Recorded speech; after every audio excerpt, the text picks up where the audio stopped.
Can I start now? Yes, sir. You may start. Okay. So now our today topic is the phases of moon and formation of Hindu calendar. तर मी इथे Marathi language मध्ये सांगण्याचा प्रयत्न करेल, कारण की maximum word हे जे आहे हिंदू कॅलेंडर नुसार हे मी मराठी वर्ड यूज केलेले आहे. तर मी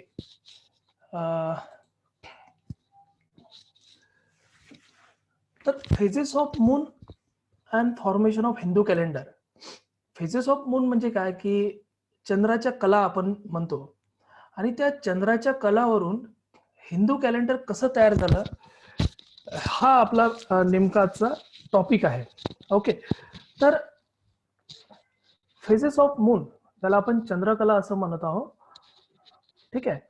तर सगळ्यात इंट्रोडक्शन सांगायचं झाल्यास सगळ्यात महत्वाची गोष्ट म्हणजे की माणसाला या कॅलेंडरची गरज का भासली, किंवा मग त्यांनी कॅलेंडर कशासाठी तयार केले असावे, किंवा मग कॅलेंडर हे कसं तयार केलं असावे. तर काय होते की आपली अर्थ सर्क्युलर आहे आणि आपण अर्थवर राहत आहोत, बरोबर आहे. आणि आपल्या डोक्यावरचं छप्पर म्हणजे हे आकाश आहे. ठीक आहे. तर आकाशात होणाऱ्या हालचाली ह्या आपल्याला असं माहीत करून देतात की या सिस्टीम मध्ये किंवा आपण जिथे पृथ्वीवर राहत आहोत तिथे चेंजेस होत आहे. जसं फॉर एक्झाम्पल सांगायचं झाल्यास की जसं आपण एका ट्रेन मध्ये मूव्ह होत आहोत. ठीक आहे. तर ट्रेनचे डोअर आणि विंडोज जर बंद असेल तर ट्रेन कुठे चालली काय चालली आपल्याला काहीच माहित पडत नाही. जेव्हा आपण त्या खिडकीच्या बाहेर बघतो, जेव्हा सगळे स्टेशन जाताना दिसतात, तेव्हा आपल्याला समजते की नाही ट्रेन ही एका पोझिशनवर दुसऱ्या पोझिशनवर मूव्ह होत आहे. त्याच प्रकारे अर्थ ही मूव्ह होत आहे हे कसं काय लक्षात येईल, कारण की आपण अर्थवर राहत आहोत. अर्थवर जी बिल्डिंग्स आहे, बाकी सगळे गोष्टी आहे, हे सगळे कॉन्स्टंटच राहतात. परंतु सिस्टीम सिनेरिओ चेंज होत आहे कशावरून माहित पडेल, जेव्हा आपण वर आकाशात बघतो आणि आपल्या आकाशात होणारे चेंजेस हे आपल्याला सांगते की नाही हे सगळे चेंजेस होत आहे. जसं चेंजेस काय होते की रोज उगवणारा सूर्य आणि चंद्र. ठीक आहे. रोज सकाळी पूर्वेकडून सूर्य उगवतो, पश्चिमेकडे मावळतो. त्याच प्रकारे चंद्र सुद्धा पूर्वेकडून उगवतो, पश्चिमेकडे मावळतो. आणि बाकीचे स्टार्स कॉन्स्टोलेशन हे सुद्धा पूर्वेकडून उगवतात आणि पश्चिमेकडून मावळतात. याचा अर्थ काय की पृथ्वी ही पश्चिमेकडून पूर्वेकडे मूव्ह होत आहे, हे असं आपल्याला त्याच्यावरून लक्षात येते, बरोबर. तर हे जे पूर्वीचे जे लोक होते तर त्यांनी ह्या सगळ्या ऑब्झर्वेशन वरून कॅलेंडर्स तयार केले. तर त्यांना त्या ऑब्झर्वेशनची गरज का भासली की आता आपल्याला माहित आहे की प्रत्येक वेळेस हे सीझन चेंज होत जातात. जसं उन्हाळा झाल्यानंतर पावसाळा येतो, पावसाळ्यानंतर पुन्हा हिवाळा येतो आणि हिवाळ्यानंतर पुन्हा उन्हाळा येतो. तर असे हे कंटिन्यू ऋतू चालू असतात. ठीक आहे. आणि प्रत्येक वर्षानंतर त्याच गोष्टी रिपीट होत असतात. ओके. तर त्यांना ही गरज का भासली की पूर्वीच्या काळी फक्त आकाशात ऑब्झर्व करून ठरवत होते की आता पुढे कोणते सण यायचे, आणि त्याच्यानंतर जे फार्मिंग असते म्हणजे फार्मिंग, हार्वेस्टिंग, प्लांटिंग, जे शेती करणारे लोक आहे, तर प्रत्येक ऋतूमध्ये कोणते कोणते पीक घ्यायचे, त्यात काय पेरायचं काय नाही हे सगळं, आणि सण रिलिजियस वगैरे हे सगळ्या गोष्टी काय करायचे की आधी कॅलेंडर नव्हते, वेळ टाइम आपल्याकडे वॉच नव्हती, तर ते सगळे आकाशातल्या होणाऱ्या हालचाली आयडेंटिफाय करूनच हे सगळं ठरवत होते, बरोबर आहे. आणि ह्या प्रत्येक गोष्टी काय होत होत्या, ह्या रिपीट होत होत्या, बरोबर आहे. तर रिपीट होता होता मग त्यांना लक्षात आलं की ह्या गोष्टी एका कालांतराने रिपीट होतात. मग ह्या सगळ्या गोष्टी जर आपण नोट डाऊन करून ठेवल्या तर आपण एक व्यवस्थित त्याची सिस्टीम तयार करू शकतो आणि त्याच्यानुसार आपण ते मॅनेज करू शकतो असं त्यांना लक्षात आलं. तर मग ऑब्झर्व करण्यात झालं तर मग काय ऑब्झर्व करायचं, तर सकाळी काय होते की सकाळी 6 ते संध्याकाळी 6 पर्यंत सूर्य असतो, म्हणजे सूर्य उगवतो आणि मावळतो. म्हणजे दिवसात पाहण्यात झाल्यास फक्त आपल्याला सन दिसतो आणि आणि आपण जर सनला पाहत गेलो तर आपले डोळे हे त्या सनचा ध्रुवीय प्रकाश सहन करू शकत नाही. पण दिवसाचे ऑब्झर्वेशन तर आपल्याकडून पॉसिबल होणार नाही, बरोबर आहे. तर मग सकाळी 6 ते संध्याकाळी 6 हा तर वेळ गेला. मग संध्याकाळी 6 ते मग सकाळी 6 या वेळेस जर बघितलं तर आपल्याला व्यवस्थित पूर्ण आकाश आपण एकदम व्यवस्थित पाहू शकतो. म्हणजे आकाशात दिसणारे तारे, ग्रह आणि सगळ्यात महत्वाचं म्हणजे मून, आपला चंद्र, बरोबर आहे. तर पूर्वीच्या लोकांनी काय केलं की फक्त चंद्राकडे ऑब्झर्व केलं आणि चंद्राच्या मोशनला त्यांनी ऑब्झर्व केलं आणि त्यांना असं लक्षात आलं की हे प्रत्येक वेळेस काय होत आहे, दर 29 किंवा 30 दिवसांनी हा जो चक्र आहे तो रिपीट होत आहे. म्हणून त्यांनी त्या सगळ्या गोष्टी ऑब्झर्व करणं चालू केले आणि आपली एक सिस्टीम जगासमोर मांडली. त्यालाच आपण आज कॅलेंडर असं म्हणतो, बरोबर आहे. तर म्हणजे दिवसाचा तो सकाळी 6 ते संध्याकाळी 6चा वेळ तर गेलाय. मग संध्याकाळी 6 ते सकाळी 6च्या मध्ये जे काही त्यांनी ऑब्झर्वेशन घेतलं ते सगळं त्यांनी नोट करून ठेवलं. मग ऑब्झर्वेशन काय घेतलं असेल तर आकाशात सगळ्यात महत्वाचं दिसणारा ब्राइटेस्ट पॉइंट म्हणजे आपला moon. Moon is our natural satellite and it is revolving around the earth and earth is revolving around the sun. Okay. तर त्यांनी काय केलं की मूनला पर्टिक्युलर ऑब्झर्व करणं स्टार्ट केलं आहे आणि मूनच्या मागे म्हणजे चंद्राच्या मागे जे काही ग्रह तारे कॉन्स्टोलेशन म्हणजे नक्षत्र आपण त्याला म्हणू ते येत असेल ते पण त्यांनी ऑब्झर्व करणं चालू केलं आणि असं सिस्टमचं सगळं ऑब्झर्व करून सगळी माहिती गोळा करून मग त्यांनी कॅलेंडर तयार केलेलं आहे. तर आजचा आपला टॉपिक हाच आहे की ते चंद्राचं मोशन, त्या मूनचं मोशन जे आहे ते त्यांनी कसं ऑब्झर्व केलं, त्यांनी काय नोट केलं आणि त्याच्यावरून कॅलेंडरची निर्मिती कशी झाली, हिंदू कॅलेंडरची निर्मिती कशी झाली, हाच आपला मेन चा टॉपिक आहे. तर तो आपण आज डिस्कस करणार आहोत. ओके. तर प्रत्येकाला माहित आहे की moon is our natural satellite. Moon is revolving around the अर्थ. पूर्ण एक चक्कर पूर्ण करण्यासाठी त्याला 29.5 दिवस असे लागतात आणि पृथ्वीला पूर्ण चक्कर कंप्लीट करण्यासाठी 365 दिवस लागतात. तर याचे 29.5 दिवस आणि याचे पूर्ण 365 दिवस म्हणजे जर मराठी कॅलेंडर आणि इंग्लिश कॅलेंडरवर कम्पेअर केलं तर काही महिने 30 दिवसाचे असतात, काही 31 दिवसाचे असतात. मराठीमध्ये हे 29.5 दिवसाचा असतो. मग उरलेले जे आहे एक अर्धा दिवस किंवा 1.5 दिवस हे 3 वर्षानंतर लीप इयर मध्ये कन्वर्ट होते. त्याला आपण अधिक मास असे म्हणतो. तर त्या सगळ्या गोष्टी आहे आपण वन बाय वन असं बघणार आहोत. ठीक आहे.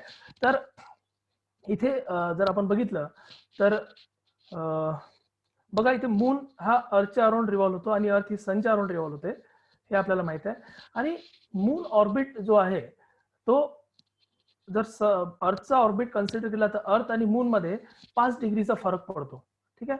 तर हा जो अँगल आहे इथे हा जो अँगल क्रिएट होताना दिसतो हा 5 डिग्रीचा आहे. ठीक आहे. म्हणजे अर्थ ऑर्बिट आणि मून ऑर्बिट. ओके. अर्थ इथे आपण पाहू अर्थ ऑर्बिट आणि मून ऑर्बिट ह्याच्यामध्ये 5 डिग्रीचा फरक पडतो. हा 5 डिग्रीचा फरक आहे म्हणूनच प्रत्येक पौर्णिमा किंवा अमावस्याला सूर्यग्रहण किंवा चंद्रग्रहण होत नाही, बरोबर आहे.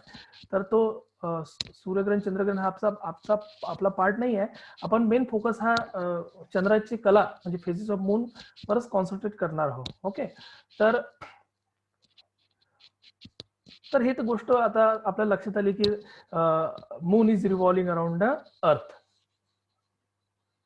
तर काय होते की मून हे अर्थच्या अराउंड रिव्हॉल्व होत असताना आपण ऑब्झर्वर आहोत आणि आपण पृथ्वीवरून पाहत आहोत त्याला. तर आपल्याला काय दिसते की जर आपण एक कंटिन्युअस 1 मंथ 1 महिना जर आपण लगातार चंद्राला ऑब्झर्व केलं तर आपल्याला असं लक्षात येईल की चंद्र हा आपण जर कॅलेंडरमध्ये बघत गेलो, आजच्या कॅलेंडरमध्ये बघत गेलो तर अमावस्येनंतर हा चंद्र हळूहळू प्रकाशात येत जातो. म्हणजे हळूहळू तो मोठा होत जातो असं त्याला म्हणू आपण. प्रकाशात येत जातो आणि एक वेळ पूर्ण प्रकाशात येतो त्याला फुल मून म्हणजे पौर्णिमेचा चंद्र आपण म्हणतो आणि त्याच्यानंतर पुन्हा त्याचे कला हे कमी कमी होत जातात. मग पुन्हा तो पौर्णिमेकडे अमावस्येकडे जातो. तसं का होते? ठीक आहे. असं का होत आहे तेच आपण आता बघणार आहोत. बघा, the lunar phases or moon phases is a shape of the moon directly sunlit portion as view from the earth. The lunar phases gradually changes over the month about 29.5 days as a moon orbital position around the earth and earth around the sun shift. Okay, so the visible side of the moon in various sunlit depending on the position of the moon in its orbit. Thus this phases sunlit portion can vary from 0%. 0% means dark moon, means new moon, म्हणजेच अमावस्येचा चंद्र, to 100% at full moon, means पौर्णिमेचे चंद्र आपण त्याला म्हणू. तर हे कशामुळे होते, आपल्याला ते कसं काय ते कला बदलताना दिसतात, हे कशावर डिपेंड आहे. आपण पृथ्वीवर राहतो, पृथ्वीपासून ऑब्झर्व करतो, ठीक आहे, आणि आपल्याला मूनला बघत आहोत, ह्या कला कशा दिसतात बघा. हे याचं रोटेशन आहे. ओके, तर एक मॉडेल जर आपण कन्सिडर केला की बॅटरी ही सनच्या ठिकाणी ठेवली आणि मून हा बॉलच्या ठिकाणी ठेवला, तर आपल्याला कसं दिसेल बघा. बघा सिस्टीम आहे. ओके, सगळ्यांना दिसत आहे ही? Yes, sir. ओके, तर हा सन आहे, ही अर्थ आहे आणि हे मून आहे. Yes, sir. ओके ओके, आणि हे मून जो आहे हा अर्थच्या अराउंड असा पूर्ण 360 डिग्रीनी रिव्हॉल्व होत असतो. म्हणजे इथून जर 0 डिग्री आपण कन्सिडर केलं तर पूर्ण एक राऊंड म्हणजे हा 360 डिग्रीचा होत असतो. तर इथे बघा, please mute your mic. I request participant, please mute your mic. Okay, तर इथे बघा, इथे हा पहिली पोझिशन आपण घेतली, ठीक आहे. This is our sun, moon and earth, and we are sitting on earth and we observe the moon. तर आपण ह्या मूनला अर्थवर बसून ऑब्झर्व करतो. तर हा पहिला फेज 0 डिग्रीचा आपण कन्सिडर करू आणि हा पूर्ण असा राऊंड जो आहे हा 360 डिग्रीचा असेल. तर 0 डिग्रीवर काय आहे की इथे पहिली पोझिशन मी कन्सिडर केली, तर पहिल्या पोझिशनवर मला सूर्याचे, आता जर आपण हे ओव्हरव्ह्यू बघत आहे, इथून ओव्हरव्ह्यू बघत आहे, ओव्हरव्ह्यू बघितल्यावर आपल्याला सूर्य, चंद्र आणि पृथ्वी हे एकाच याच्यात दिसत आहे. पण आपण सध्या कुठे सीट आहो, आपण सीट आहो अर्थवर. तर अर्थवरून बघताना आपल्याला फक्त याच्याकडची एक साईड डार्क दिसेल. डार्क दिसेल म्हणजे त्याला आपण न्यू मून म्हणू. न्यू मून म्हणजे अमावस्येचा चंद्र, जे आपल्याला काहीच दिसणार नाही आकाशामध्ये. हे आहे 0 डिग्रीवर. तर याचं जर प्रॅक्टिकल डेमॉन्स्ट्रेशन तुम्हाला बघायचं असेल तर काय करायचं की जसा you is consider as a अर्थ आणि एका हँडमध्ये एक बॉल घ्यायचा, ठीक आहे, त्याला मून कन्सिडर करायचं, आणि एक टॉर्च घ्यायचा मोठा लाईट, त्याला सन कन्सिडर करायचं, आणि पूर्ण रूम डार्क करायची, लाईट बंद करून द्यायची, फक्त एकच हा लाईट चालू असला पाहिजे. तर ते जर तुम्ही बरोबर तो पोर्शन, हा पोर्शन जर तुम्ही एखाद्या फोकस जवळ किंवा लाईट जर धरून ठेवला तर त्याची या साईडची बाजू, कारण की आपण ऑब्झर्वर हे अर्थ आहे, या साईडची बाजू आपल्याला डार्क दिसते. डार्क दिसते याचा अर्थ काय की तिथे पूर्ण चंद्र हा झाकला गेला. ऍक्च्युअली झाकला गेला म्हणजे चंद्र तिथं असतो की नसतो, चंद्र तिथे असतो पण आपल्याला आकाशात पाहिल्यावर तो दिसत नाही. दिसत नाही म्हणजे तो झाला अमावस्येचा चंद्र, त्याला आपण म्हणू new moon, dark moon. Okay, तर ही झाली पहिली कंडिशन 0 डिग्रीवरती. जसं जसं आता आपण या 0 डिग्रीवर अँगल वाढवत गेलो, हा एक अँगल थिटा, आता वाढत गेलो, हा अँगल थिटा कन्सिडर केला इथे 45 डिग्रीचा, ठीक आहे. तर जसं आपण गेलो तर तसा हा, तर ओव्हरव्ह्यू पाहिला तर असा दिसेल, पण पृथ्वीवरून ऑब्झर्व करताना आपल्याला ही फेज दिसेल. बघा आता ही फर्स्ट फेज त्याची चालू झाली. Phase 2 is called as waxing crescent moon. Waxing crescent moon 45 degree वर, ठीक आहे. तर ही इथे कला स्टार्ट झाली. ओके, 45 डिग्रीवर. जसं आता मून रिव्हॉल्व होत आहे, हे 90 डिग्रीवर आला. 90 डिग्रीवर काय होईल, phase 3 called as first quarter moon. अर्धा चंद्र त्याला म्हणू आपण, ठीक आहे. याला काय म्हणू, अर्धा चंद्र म्हणजे याला म्हणतो फर्स्ट क्वार्टर मून, बरोबर आहे. आणखीन जर मून पुढे रिव्हॉल्व होत गेला, हे झालं phase 4 at total 135 degree. At total 135 degree, it's called as this, and this is a view on the earth. हे पृथ्वीवरून पाहण्याचा व्ह्यू आहे. Phase 4 called as waxing gibbous moon, याला म्हणतो आपण वॅक्सिंग गिबस मून. आणि पुन्हा आता आपण पुढे चालत गेलो म्हणजे, तर हे झाली फेज 5. हा टोटल अँगल झाला इथला 180 डिग्री. हा झाला पूर्ण 180 डिग्री. आणि जेव्हा 180 डिग्री अँगल हा पूर्ण असा दिसत आहे आपल्याला, तेव्हा फेज 5 त्याला म्हणू आपण फुल मून. फुल मून म्हणजे काय की अर्थवर आपण इथे उभे आहोत. इथे उभे असताना आपल्याला चंद्र हा पूर्ण दिसत आहे. म्हणजेच काय की सूर्याची सावली ही अशी मूनवर पडत आहे आणि म्हणून आपल्याला मून पूर्ण दिसत आहे. इथे काय होत होतं की सूर्याच्या बॅकग्राऊंड मध्ये चंद्र आल्या कारणाने आपल्याला तो पूर्ण डार्क दिसत होता. जसं आता आपण मॉडेल करून दाखवलं आहे, ठीक आहे, 0 डिग्रीवर. आणि पूर्ण आता 180 डिग्री जर त्यांनी कव्हर केलं तर याच्या फेज 5 पाचव्या फेजेसमध्ये इथे असा आकार दिसेल, म्हणजे तो पूर्ण चंद्र दिसेल आपल्याला. त्याला म्हणू आपण फुल मून, त्यालाच म्हणू आपण पौर्णिमेचा चंद्र, बरोबर आहे. तर हे 180 डिग्रीवर. पुन्हा आता रोटेशन पुढे चालू आपण. मग हे झालं पुन्हा इथून कम्प्लीट 225 डिग्री, ठीक आहे. त्याला म्हणू फेज 6 आणि ते आहे वॅनिंग गिबस मून. त्याला आपण म्हणू वॅनिंग गिबस मून. ओके. मग पुन्हा ती आता अमावस्येकडून पुन्हा पौर्णिमेकडे आला होता तो, आता पौर्णिमेकडून पुन्हा अमावस्येकडे चालला. ओके. म्हणजे from full moon to new moon, ठीक आहे. पुन्हा त्याच्या कला हा बदलत जातील. मग आपण इथं अर्थवरून जर बघत असेल तर आपल्याला चंद्र हा असा दिसेल, ठीक आहे. मग हा पूर्ण इथून कम्प्लीट अँगल झाला 270 डिग्रीचा आणि 270 डिग्रीवर होईल phase 7 called as last quarter moon, called as last quarter moon. Okay, and then phase 8, their angle is completely 315 म्हणजे 315 डिग्रीच्या अँगलवर. त्याला म्हणू फेज 8, त्याला म्हणू वॅनिंग क्रिसेंट मून, म्हणजे असा चंद्र तो आपल्याला दिसेल, ठीक आहे. आणि मग पुन्हा 0 डिग्रीवर आपण परत येऊ, म्हणजे पुन्हा 360 डिग्री त्यांनी कम्प्लीट केलं. म्हणजे चंद्राने एक चक्कर, एक राऊंड पूर्ण अर्थच्या भोवती कम्प्लीट केलं. पुन्हा ह्या याची पोझिशन जी आहे हे डार्क दिसेल, म्हणजे आपल्याला दिसेल अमावस्येचा चंद्र, बरोबर आहे. तर या प्रकारे हे जे रोटेशन आहे मूनचं अर्थच्या अराउंड, ठीक आहे. तर या रोटेशनमुळे आपल्याला चंद्राच्या वेगवेगळ्या कला दिसतात. म्हणजे काय की आपल्याला माहिती आहे की चंद्र हा स्वयंप्रकाशित नाही आहे. स्वयंप्रकाशित म्हणजे स्वतःचा प्रकाश देणे. फक्त स्टार्स जे असतात ना ते स्वयंप्रकाशित असतात. Planets and moons are not self luminescence असं त्याला म्हणू आपण. तर सन रेज ही मूनवर पडते आणि मून पासून रिफ्लेक्ट होऊन आपल्या अर्थवर येते, म्हणून आपल्याला मून दिसतो. आणि मूनचं रोटेशन हे अराउंड अर्थ असल्यावर वेगवेगळ्या पोझिशन नुसार वेगवेगळी त्याचे फेजेस आपल्याला दिसतात. यालाच म्हणतो आपण फेजेस ऑफ मून, ठीक आहे. तर हा तर झाला आपला पहिला पार्ट. याला म्हणू आपण फेजेस ऑफ मून. म्हणजे पृथ्वी, चंद्र आणि सूर्य या तिघांच्या रोटेशनमुळे जे काही घडते त्याच्याचमुळे या चंद्राच्या कला बदलत जातात, बरोबर आहे. तर मग प्रश्न असा तयार होतो की प्रत्येक अमावस्येला आणि पौर्णिमेला सूर्यग्रहण चंद्रग्रहण का लागत नाही? कारण की आपल्याला माहित आहे की सूर्यग्रहण हे नेहमी अमावस्येला लागतं आणि चंद्रग्रहण नेहमी पौर्णिमेला लागतो, बरोबर आहे. तर इथे जेव्हा चंद्र मधात येतो, ठीक आहे, म्हणजे पृथ्वी, सूर्य आणि चंद्र हे एका सरळ रेषेत येतात म्हणून ग्रहणे लागतात.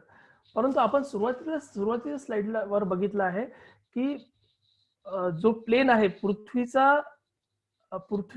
म्हणजे अर्थचा सनच्या अराउंड होणारा राऊंड, त्याचं जे ऑर्बिट आहे त्याचा प्लेन आणि चंद्राचा, मूनचा अर्थच्या अराउंड होणारा जो ऑर्बिट आहे त्याचा प्लेन, ह्या दोघांच्या प्लेनच्या मधात 5 डिग्रीचा फरक असतो. त्या 5 डिग्रीमुळे काय होते की दरवेळेस हे सूर्यग्रहण चंद्रग्रहण लागत नाही.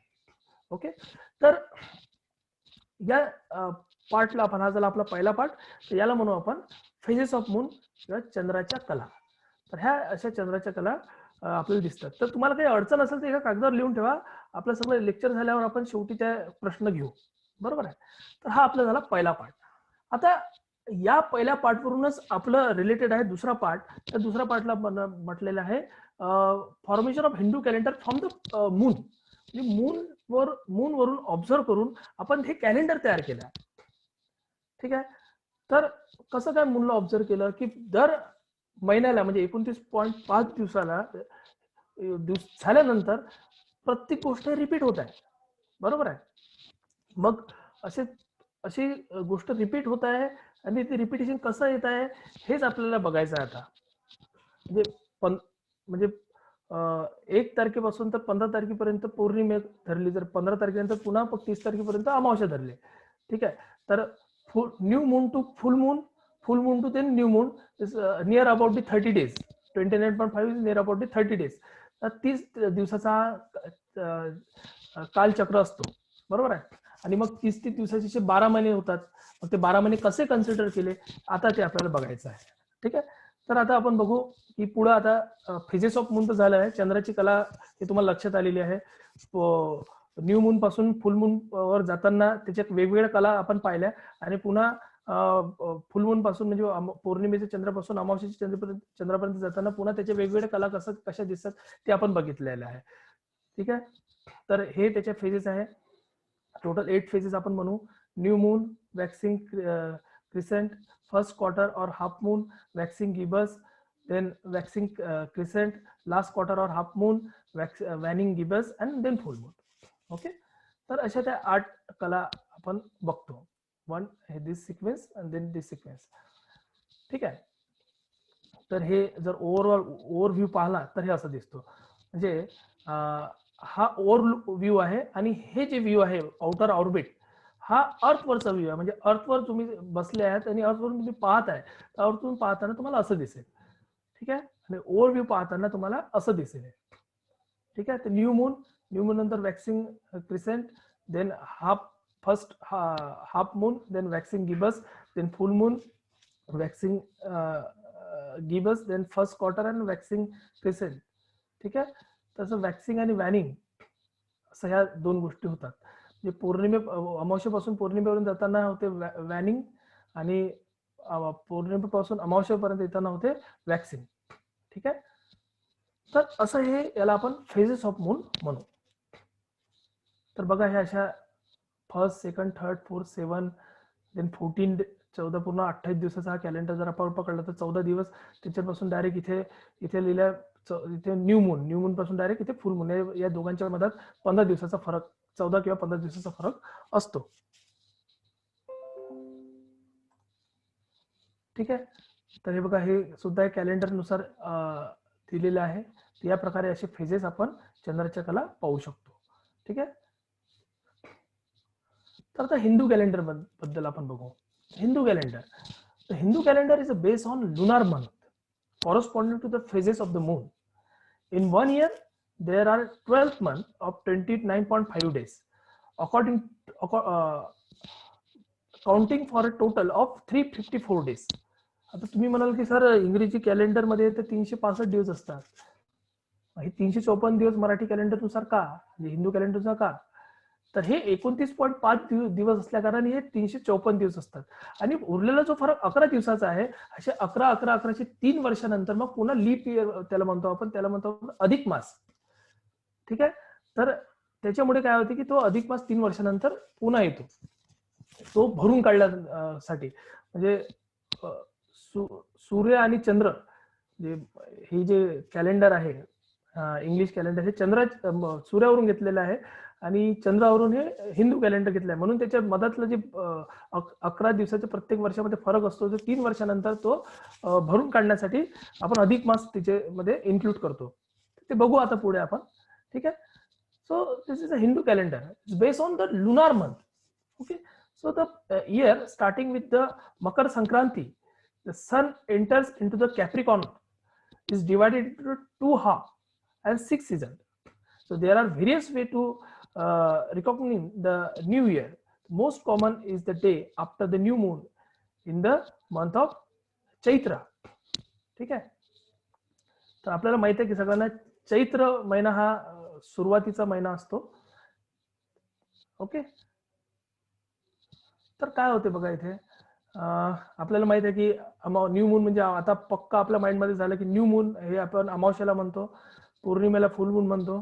ठीक आहे. अमावस्येपासून पौर्णिमा होते आणि पौर्णिमेपासून पुन्हा अमावस्या होते. आताच आपण फेजेस ऑफ मून मध्ये बघितलेलं आहे.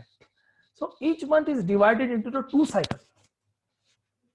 आता जर तुमच्याकडे कॅलेंडर असेल घरी, भाग्योदय किंवा कालदेव त्याच्यामध्ये जर लिहिलं असेल पौर्णिमा, अमावस्या, शुक्ल पक्ष, कृष्ण पक्ष, तर माझी रिक्वेस्ट आहे की ते कॅलेंडर तुम्ही जर सोबत घेऊन बसलं की तुम्हाला लवकर समजणार ते प्रत्येक गोष्ट. ठीक आहे. तर जर पॉसिबल होत असेल तर कॅलेंडर घेऊन घ्या सोबत. आता So here each month is divided into the 2 cycle, waxing and waning of the moon. So new moon and full moon and back. So the period of the new moon is called Krishna Paksha. Period of the new moon is called Krishna Paksha, and the period of the full moon is called as Shukla Paksha. म्हणजे पौर्णिमेचा जो period आहे त्याला शुक्ल पक्ष असं म्हणतो आपण, आणि अमावस्येचा जो पिरियड आहे त्याला कृष्ण पक्ष म्हणतो आपण. कसं आता हे बघा, माझ्याकडे कॅलेंडर आहे, मी आता कॅलेंडरचा फोटो काढून ठेवलेला आहे. बघा याच्यामध्ये मी फोकस करतो. आता या कॅलेंडर मध्ये तुम्ही बघत असाल, एक कुठेतरी आपण एक अमावस्येपासून किंवा पौर्णिमेपासून कन्सिडर करू. बघा ही 11 तारीख, हे आता फेब्रुवारी महिन्याचंच कॅलेंडर आहे, करंट कॅलेंडर. याच्यामध्ये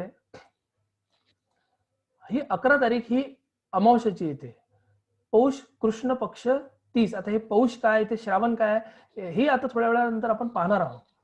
तर याच्यामध्ये बघा, सुरुवातीपासून इथून सांगतो की पौष माघ शके 1942. आता तुम्ही म्हणाल की सर आता 2021 चालू आहे, 1942 आलं कुठून?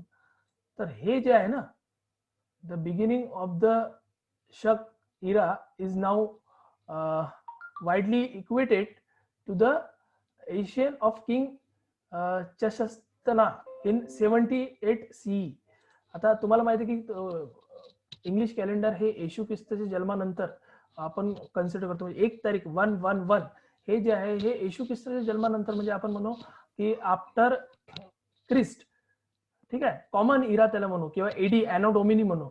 2 इरा असतात, एक before Christ and after Christ.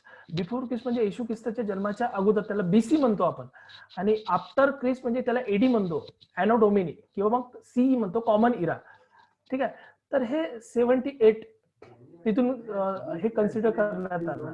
तर 1942 प्लस 78 आपण कन्सिडर केलं तर हे पूर्ण 2020 म्हणजे 2020 असं येते.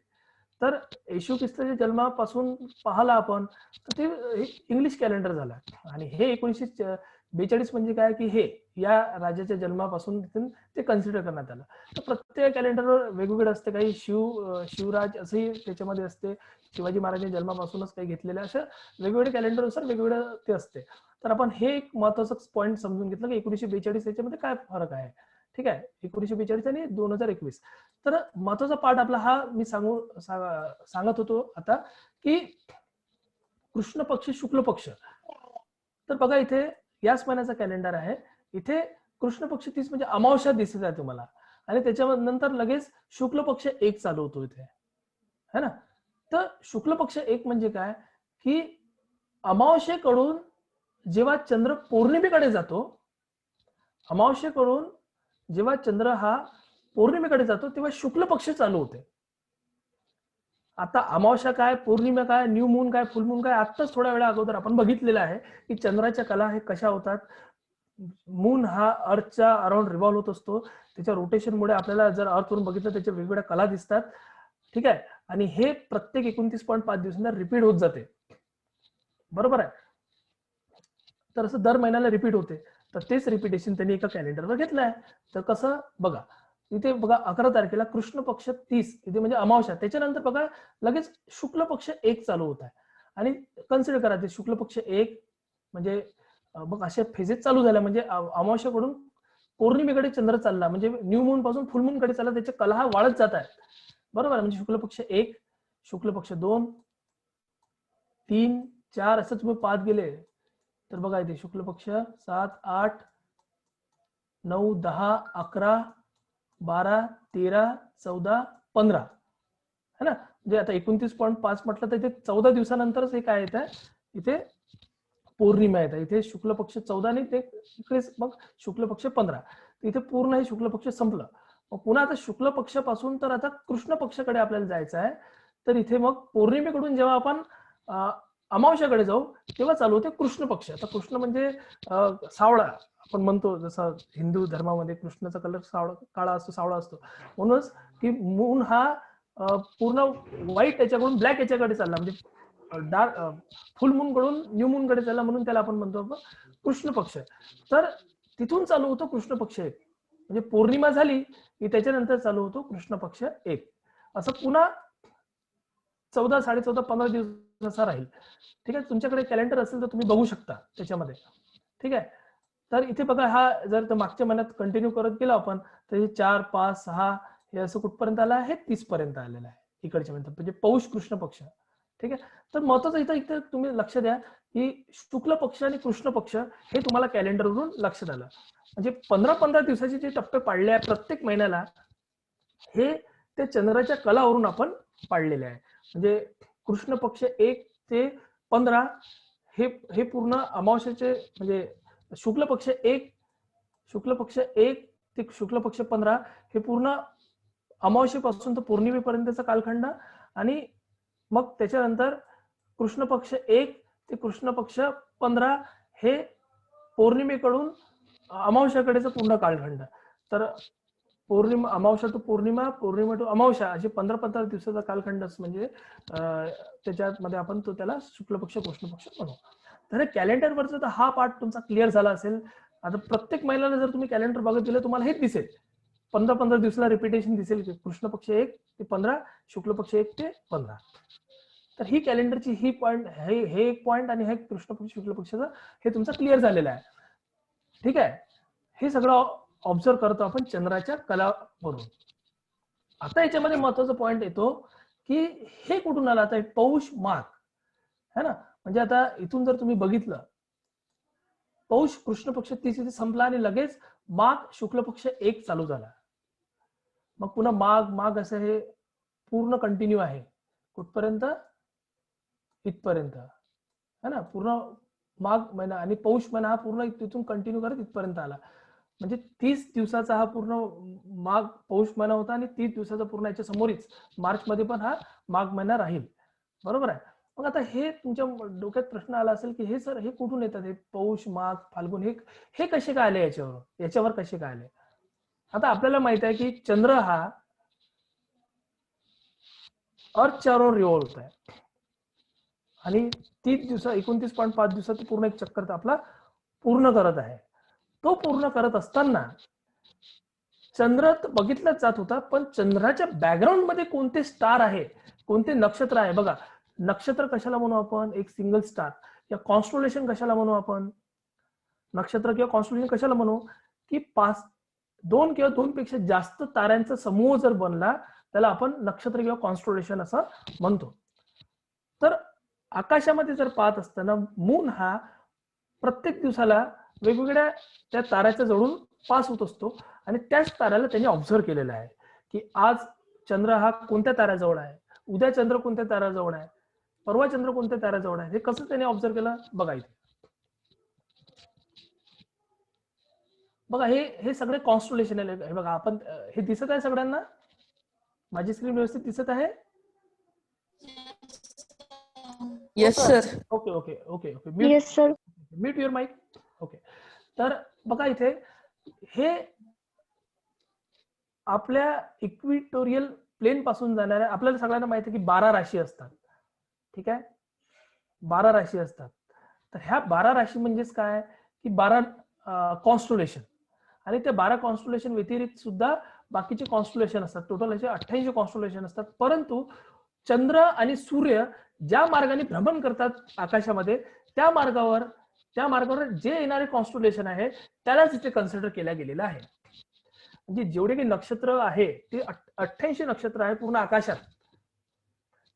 त्या 88 नक्षत्रापैकी असे नक्षत्र या सिस्टीम मध्ये, कॅलेंडरच्या सिस्टीम मध्ये कन्सिडर करण्यात आले की जे नक्षत्र सूर्य आणि चंद्र यांचा जो भ्रमणाचा पाथ आहे, यांचा जो मोशनचा पाथ आहे, त्याच्या पाथ मध्ये जे कॉन्स्टलेशन ते कन्सिडर करण्यात आले आहे. ठीक आहे, तर बेसिकली झोडियाक म्हणजे त्याला आपण राशी म्हणतो, ह्या अशा 12 राशी आहे आणि 12 राशी व्यतिरिक्त मदत काही दुसऱ्या नक्षत्र आहे. ठीक आहे, की जे आपण इथे कन्सिडर करतो. बेसिकली ह्या 12 राशी आपण म्हणू. अरियस, तावरस, जिमिनी हे इंग्लिश नाव आहे, पुढेचे मराठी नाव पण तुम्हाला पुढच्या स्लाइड मध्ये लक्षात येईल. ठीक आहे, तर होते काय नेमकं आता बघा याच्यामध्ये. आता कन्सिडर करा की ही अर्थ आहे आणि हे आहे आपला मूनचा ऑर्बिट. मून असा याच्यामध्ये रिव्हॉल्व होत आहे. बरोबर आहे. समजा आता मून इथे आहे असं मी कन्सिडर करतो. जसं तुम्हाला दिसते की इथं अर्थ आहे आणि इथे सन आहे, मग सन हा कोणत्या ताऱ्याच्या बॅकग्राऊंड मध्ये आहे, कोणत्या कॉन्स्टलेशनच्या बॅकग्राऊंड मध्ये आहे, तर तो या कॉन्स्टलेशनच्या बॅकग्राऊंड मध्ये आपल्याला दिसतो, त्याला म्हणतो ऍपरंट मोशन. ऍक्च्युली आपल्याला दिसत असताना सन हा पूर्वेकडून उगवताना दिसतो आणि पश्चिमेकडे मावळताना दिसतो, पण असं होते का? असं होत नाही, कारण की सन हा फिक्स आहे, अर्थ रोटेट होता म्हणून ते आपल्याला तसं दिसते. परंतु आकाश अर्थवरून बघत असताना आपल्याला काय दिसते की सन हा मूव्ह होत आहे. मूव्ह होत आहे याचा अर्थ काय की अर्थ इथे आहे आणि सनला जर बघितलं आपण की सन हा या कॉन्स्टलेशनच्या बॅकग्राऊंड मध्ये आपल्याला दिसतो. त्याच प्रकारे जर आपण मूनचं ऑब्झर्वेशन केलं तर हे अर्थच्या अराउंडचं ऑर्बिट आहे मूनचं, आणि हा समजा मून आहे, ठीक आहे, ही अर्थ आहे.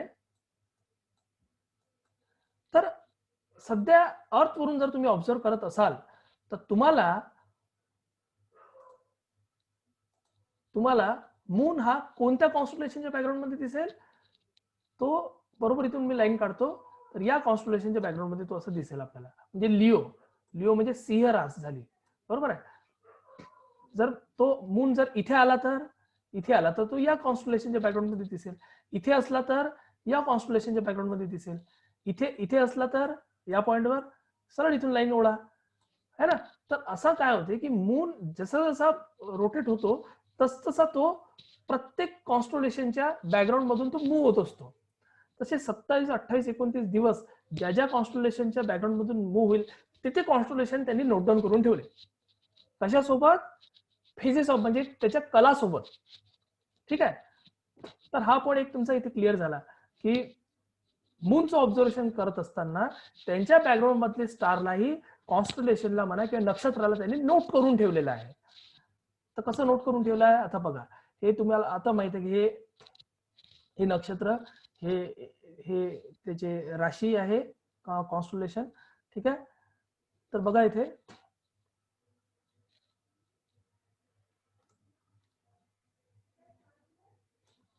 नक्षत्र, constellation, degree, brightest star and constellation of brightest star, ठीक आहे. तर बघा आता पहिलं अरीज म्हणजे कोणती? मेष रास होते, है ना. आता त्याच्या जवळचा जो तारा आहे त्याला म्हणतो अश्विनी, भरणी, कृतिका, रोहिणी, मृगशिरस, आद्रा, पुनर्वासू, पुष्य, अश्लेषा, माघ, पूर्व फाल्गुन,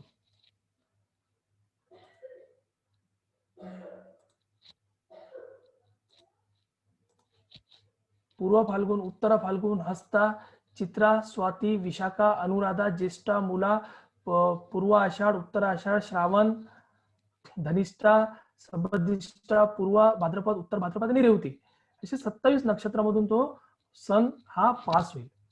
म्हणजे हे जी पूर्ण रोटेशन आहे त्याचं, हे पूर्ण 27 नक्षत्र तो घेईल. म्हणजे पौर्णिमेपासून अमावस्येपर्यंत आणि अमावस्यापासून पौर्णिमेपर्यंत तो वेगवेगळ्या नक्षत्रातून पास होईल. आणि ज्या ज्या दिवशी तो त्या नक्षत्रामध्ये आहे तिथे ते त्यांनी सगळ्यांनी नोट करून ठेवलं. कसं नोट करून ठेवलं की आता सध्या कॉन्स्टलेशन अरीज आहे, अरीज म्हणजे मेष, हे अरीज, हे अरीज, हे अरीज, म्हणजे अरीज हे मोठं कॉन्स्टलेशन आहे. बघा हे अरीज आहे, अरीज मोठं कॉन्स्टलेशन आहे आणि त्याच्यामध्ये येणारे हे 3 स्टार, म्हणजे आज चंद्र इथं आहे तर उद्या इकडे आहे, परवा इकडे आहे, तर याच्यानुसार त्याचं नाव देण्यात आलेलं आहे. मग त्यांना पहिल्या ताऱ्याला अश्विनी म्हटलंय, दुसऱ्या ताऱ्याला भरणी म्हटलंय, तिसऱ्या ताऱ्याला कृतिका म्हटलंय. त्याच प्रकारे तावरस मध्ये है ना, त्याच प्रकारे जिमिनी म्हणजे मिथुन होते. तर हे झाले इंग्लिश नेम, हे झाले मराठी नेम, बरोबर आहे. तर हे प्रत्येक ताऱ्याचे नाव आहे आणि हे त्या कॉन्स्टलेशनचे नाव आहे ज्याच्यामधून तो चंद्र पास होत आहे, ठीक आहे. तर अशा प्रकारे त्याचे नाव पडले आहेत. तर असे 27 नक्षत्र आहे. इथे मी आता नाव वाचून दाखवले तुम्हाला. प्रत्येक कॉन्स्टलेशन मधले असे वेगवेगळे 27 नक्षत्र आहेत. तर तो मून हा पूर्ण 27 नक्षत्रामधून रिव्हॉल्व्ह होईल, ठीक आहे. आता बघा इथे, हा, तर आता तुम्ही कॅलेंडर तुमच्या हातात असेल तुम्ही पाहू शकत असाल. आता जो मी कॅलेंडर दाखवला होता ना, तर पौर्णिमेपासून आता आपण पकडलं की अश्विनी नक्षत्रामध्ये, समजा अश्विनी मून हा पौर्णिमेला अश्विनी नक्षत्र जवळ आहे सध्या, असं कन्सिडर केलं तर तो समजा पौर्णिमेनंतर काय चालू होते आपलं, पौर्णिमेनंतर काय चालू होते, अमावस्यानंतर शुक्ल पक्ष चालू होतो तर पौर्णिमेनंतर कृष्ण पक्ष चालू आहे. तर कृष्ण पक्ष 1 याला प्रतिपदा म्हणतो आपण, तो भरणीमध्ये असेल. मग द्वितीया, मग तृतीया है ना, शुक्ल पक्ष 1 कृष्ण पक्ष 1 2 3 4. मग आपण म्हणतो ना की प्रतिपदा, द्वितीया, तृतीया, चतुर्थी, पंचमी, षष्ठी, सप्तमी, अष्टमी, नवमी है ना. अष्टमी म्हणजे काय, तो मूनचा अर्धा भाग, तिथं हाफ मून पकडला होता ना, अष्टमी म्हणजे हाफ मून, बरोबर आहे. पौर्णिमेपासून तर इथे अमावस्येपर्यंत जर आपण कन्सिडर केलं, त्याच्यामध्ये 15-14 दिवस भरतात. तर याच्यामध्ये प्रतिपदा, द्वितीया, तृतीया, चतुर्थी, पंचमी, षष्टमी, सप्ती, अष्टमी, नवमी, दशमी, एकादशी म्हणजे 11वा दिवस, 11वा दिवस, पौर्णिमेपासून 11वा दिवस, त्रियादशी, चतुर्थी आणि ते चतुर्दशी आणि ते अमावस्या. ठीक आहे. तर असं हे या कॅलेंडरमध्ये तुम्हाला बघायला मिळेल. बघा आता पुन्हा मी इथे फोकस करतो. बघा आपण इथे समजा कृष्ण पक्ष 1 पासून चालू केला आहे. आता इथे शुक्ल पक्ष 1, ठीक आहे, शुक्ल पक्ष 1 पकडलं तर धनिष्ठा येते इथे. जसं आता त्याच्यामध्ये कृष्ण पक्ष 1 पकडलं होतं ते काय आलं होतं, कृष्ण पक्ष 1 कन्सिडर केला होता तो अरीस मधला आला होता ना. त्याच प्रकारे शुक्ल पक्ष 1 मध्ये धनिष्ठा येते. मग असे हे जे आहे धनिष्ठा, शपधिष्ठा, हे पूर्व भाद्रपद, उत्तर भाद्रपद, हे जे आहे ना हे पूर्ण असं 27 नक्षत्र आहे.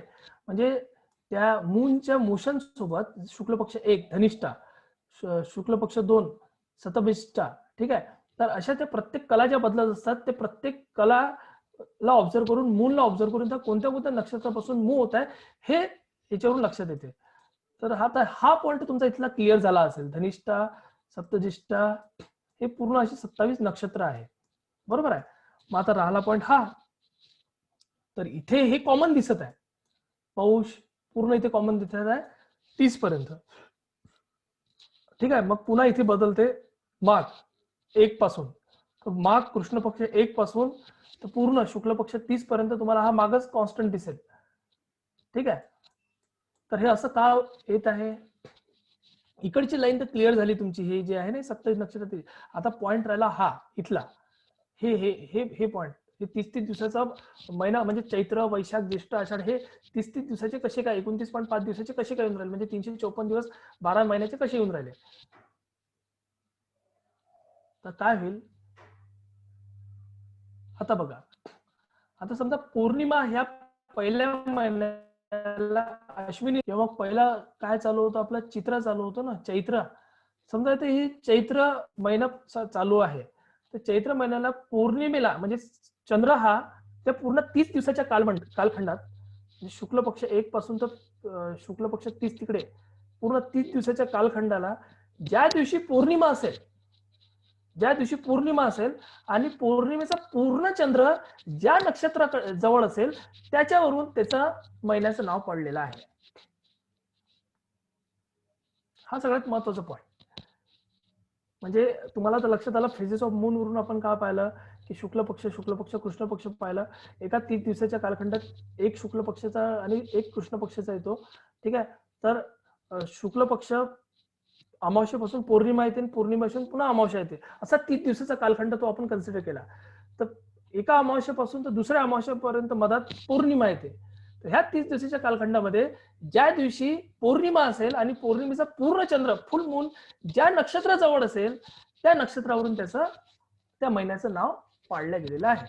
बघा आता अश्विनी, कृतिका, मिर्गासिरस म्हणजे मार्गशीर्ष, पौष्य, मघा, उत्तरा फाल्गुनी, चित्रा.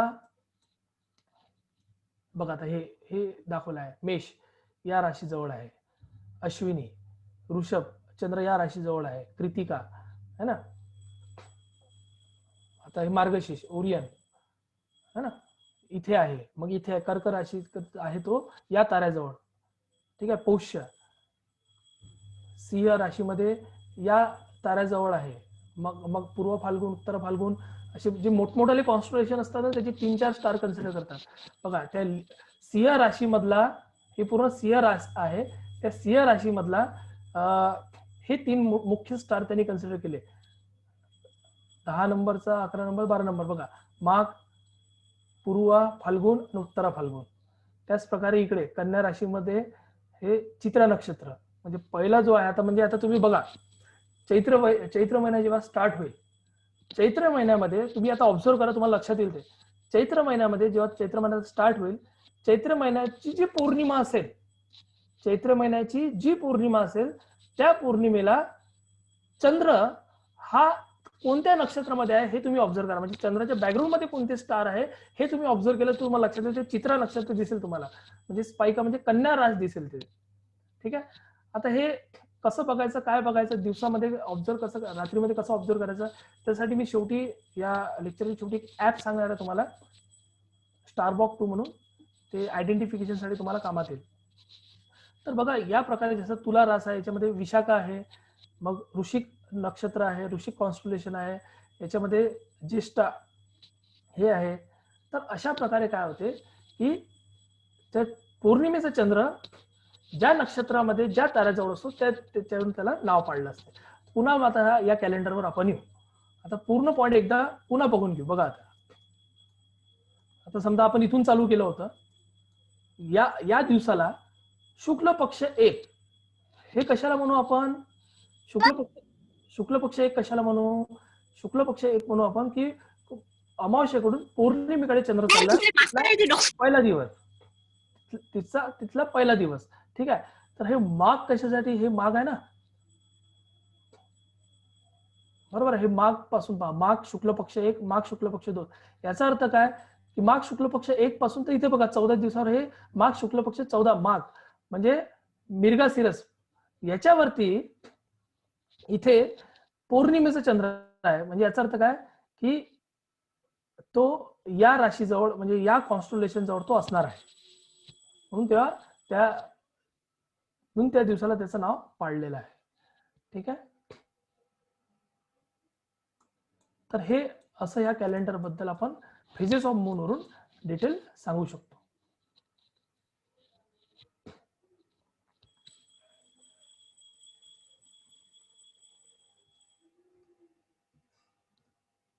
ठीक आहे. तर बघा याच्यानुसार आता ऋतू सुद्धा पाळलेले आहे. कॅलेंडर मंथ, इंग्लिश मंथ आणि सीझन. तर चैत्र वैशाख, ज्येष्ठ आषाढ, श्रावण भाद्रपद, अश्विन कार्तिक, मिर्गाशीर्ष, मार्गशीर्ष, पौष असं म्हणतो आपण, मघा आणि फाल्गुन. तर हे जे मराठी मंथ आहे याला कंपॅरिझन इंग्लिश मंथ जर आपण केलं तर चैत्र वैशाख हे एप्रिल मे मध्ये येतात, ज्येष्ठ आषाढी जून जुलै मध्ये येते, श्रावण भाद्रपद ऑगस्ट सप्टेंबर मध्ये येते, अश्विनी कार्तिक ऑक्टोबर नोव्हेंबर मध्ये येते, मार्गशीर्ष पौष डिसेंबर जानेवारी मध्ये येते आणि मघा फाल्गुन हे फेब्रुवारी मार्च महिन्यात येते. तर सध्या जर तुमच्याकडे कॅलेंडर असेल तर तुम्ही बघू शकता की याच्याकडे फेब्रुवारी मार्च माघ आणि फाल्गुन असं दिलं असेल याच्यावर है ना. फेब्रुवारी मध्ये माघ, त्याच्या पुढच्या याच्यात फाल्गुन है ना. तसं हे याच्यामध्ये तुम्हाला दिसेल. ठीक आहे. आणि याच्यावरूनच 2-2 महिन्याचे 6 असे ऋतू पडले. म्हणून चैत्र वैशाख याच्या महिन्यात, एप्रिल मे महिन्यात वसंत ऋतू येतो, ज्येष्ठ आषाढ जून जुलै या महिन्यात ग्रीष्म ऋतू येतो, श्रावण भाद्रपद ऑगस्ट सप्टेंबर वर्षा येते. ठीक आहे. आणि मग अश्विनी कार्तिक ऑक्टोबर नोव्हेंबर शरद, हेमंता आणि शीर्ष्टा. ठीक आहे. तर असं हे 6 ऋतू याच्यामध्ये याच्यानुसार येत असतात. ओके. तर हे अशा प्रकारे हे मराठी कॅलेंडर, हिंदू कॅलेंडर तयार होत असते. म्हणजे जर 12 आपण पकडले, हे बघा हे 1 2 3 4 12 आहे है ना. तर प्रत्येक पौर्णिमेचा चंद्र ज्या ताऱ्याजवळ असेल त्या ताऱ्यानुसार त्याच्या महिन्याचं नाव ठेवलं गेलेलं आहे. असं पूर्ण 12 महिन्यात ते करतात. ठीक आहे. आणि चंद्राच्या कलावरून शुक्ल पक्ष, कृष्ण पक्ष, पौर्णिमा, अमावस्या डिसाईड होत असते. तर आता आपला पहिल्याचा जो प्रश्न होता की 305 इंग्लिश आणि मराठी कॅलेंडरला हिंदू कॅलेंडर कम्पेअर केलं तर कंपॅरिझन मध्ये आपल्याला लक्षात आलं की 365 दिवस हे इंग्लिश कॅलेंडरचे आहे, 354 दिवसच हे हिंदू कॅलेंडर मध्ये असतात. मग उरलेले जे 11 दिवसाचा जो कालखंड तो कसा सर भरत जातात बघा, इथे म्हटलेला आहे. हे एक पेपरची कटिंग आहे. 2020 मध्ये एक योग आला होता. ठीक आहे. तर त्याच्यामध्ये बघा काय म्हणते तो, हिंदू धर्मात ऋतू हे सूर्यावर तर सण हे चंद्रावर अवलंबून असतात. पृथ्वीच्या सूर्याभोवतीच्या भ्रमणामुळे सूर्य हा 12 राशीमधून प्रवास करीत कालचक्र वर्ष पूर्ण करतो. त्यास 365 दिवस आणि 6 तास लागतात. या काळात इंग्रजी कालदर्शिकानुसार 12 महिने पूर्ण होतात. मात्र चंद्राच्या पृथ्वीभोवती फिरण्यावर आधारलेले 12 हिंदू चंद्रमास म्हणजे 354 दिवसातच म्हणजे 11 दिवस आधीच पूर्ण होतात. हे अंतर 3 वर्षांनी सुमारे 1 महिन्याचे होते. सौर मास व चंद्रमास याची सांगड घालण्यासाठी आणि 11 दिवसाचा फरक भरून काढण्यासाठी पंचांगात अधिक महिन्याची व क्षय महिन्याची योजना करण्यात आलेली आहे. ओके. सो अतिरिक्त दिवसाचा महिना म्हणूनच याला अधिक महिना म्हटले जाते. तर हा त्याच्यामधला एक पॉइंट आहे. ठीक आहे. तर असा हे हिंदू कॅलेंडर बद्दल आपण डिस्कस केलेला आहे. ठीक आहे. So this is a point of the phases of the moon. Okay, this is our part 1, and this part 2 is our formation of Hindu calendar from phases of the moon. बरोबर आहे. आता शेवटच्या slide मध्ये मी सांगू इच्छितो तुम्हाला, एक स्टारबॉक 2 म्हणून एक ऍप असतो, मोबाईल ऍप आहे तो. ठीक आहे. आमच्याकडचे विद्यार्थी आहे ऍस्ट्रॉनॉमीचे, ते नेहमी हे ऍपचा यूज करत असतात.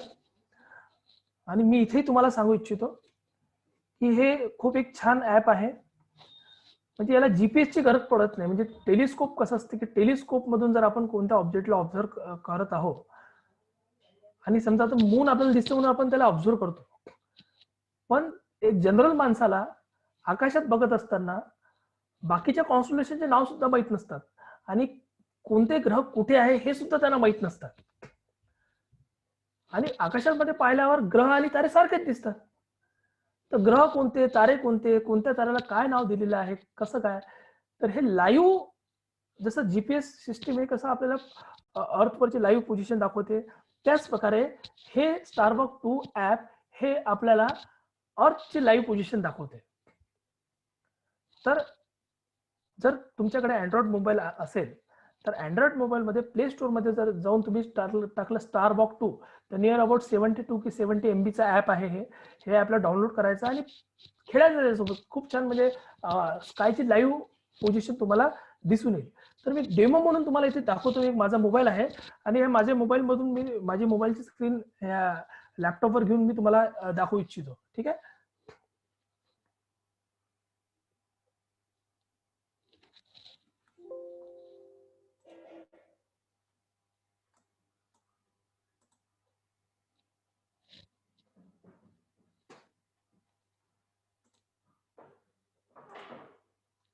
तर इथे मी ही पीपीटी क्लोज केली आणि मी माझा मोबाईल ह्या लॅपटॉप सोबत कनेक्ट करत आहे. 1 मिनिटाचं तुम्ही वाट बघा याच्यामध्ये.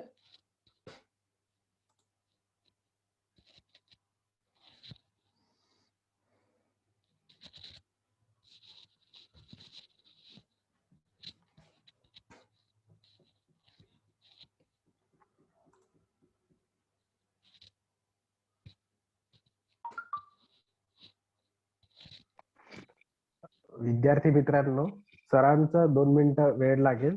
तोपर्यंत आपण आपले जे प्रश्न असतील डोक्यामध्ये आलेले ते आपण तयार करून ठेवा, लिहून ठेवा.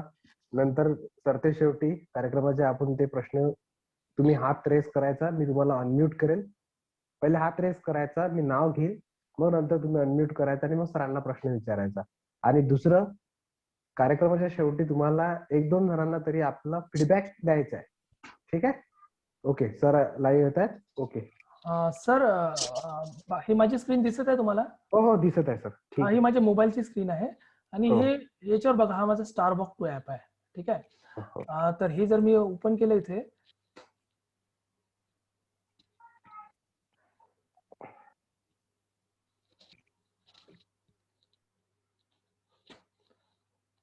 बघा आता हे जे वरती दिसत आहे तुम्हाला, नॉर्थ साऊथ निडल्स दिसत आहे, याच्यावर जर आपण क्लिक केलं आणि जसजसा मी हा मोबाईल मूव्ह करेल तसतसं आकाशातलं लाईव्ह पोझिशन दिसत जाईल. आता मी याला व्ह्यू जो आहे हा हॉरिझॉन्टल घेतो.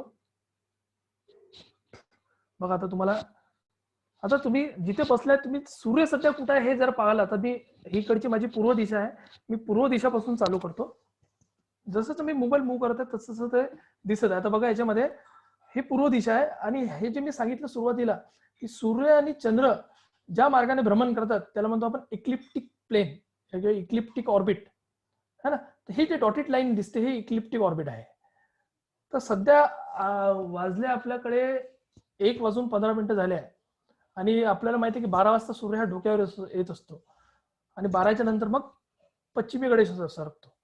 ही जे ह्या हॉरिझॉन आहे ना, ह्या हॉरिझॉन पासून आपल्या 90 डिग्रीवर बघायचं, त्याच्यानंतर बघायचं. बघा आता मी मोबाईल असा मूव्ह करतो,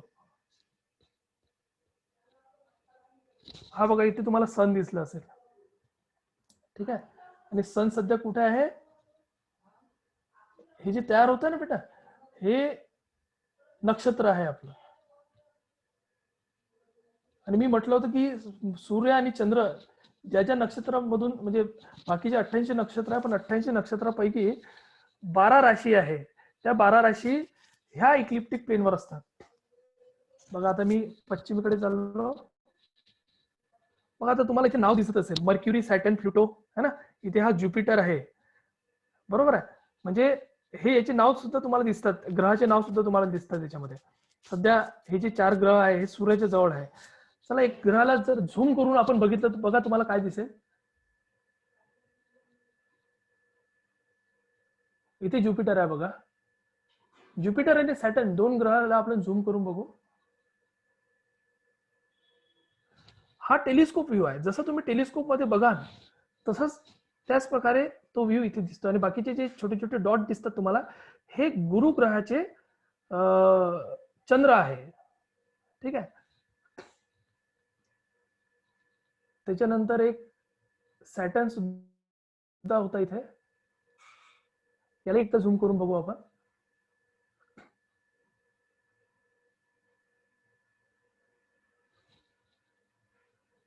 तर मी इथे झूम करत आहे बघा, ठीक आहे. तर या प्रकारे तुम्ही बघा, आता हे कॅप्रिकॉनस आहे, हे जे नक्षत्र दिसते ना हे कॅप्रिकॉनस आहे. पुन्हा जर आता मी याला मूव्ह करतो, आता आपल्याला सूर्य दिसला पण चंद्र दिसला नाही. तर पृथ्वीची एक साईडकडे दिवस आहे तर दुसऱ्या साईडकडे रात्र असते ना. मग हॉरिझॉनच्या त्या पलीकडे जर आपण आपला कॅमेरा नेला, म्हणजे खाली खाली जर नेला तर आपल्याला बघा काय दिसेल.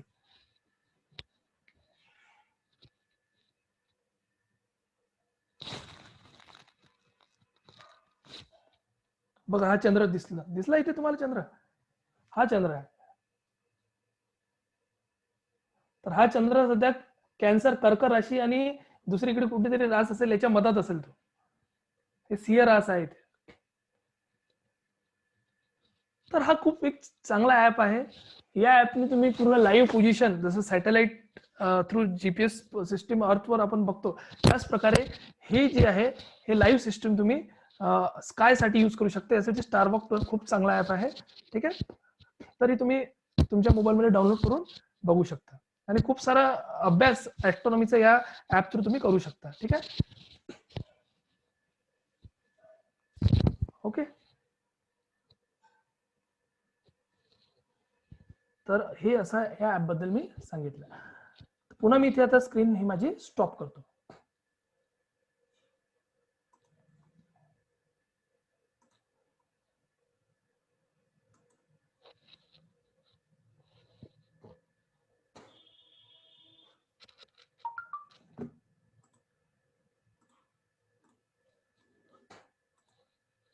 ठीक आहे. तर हे होतं पूर्ण डिटेल स्टारवॉक 2 बद्दल. So thank you very much for hearing my lecture very silently. Thank you very much.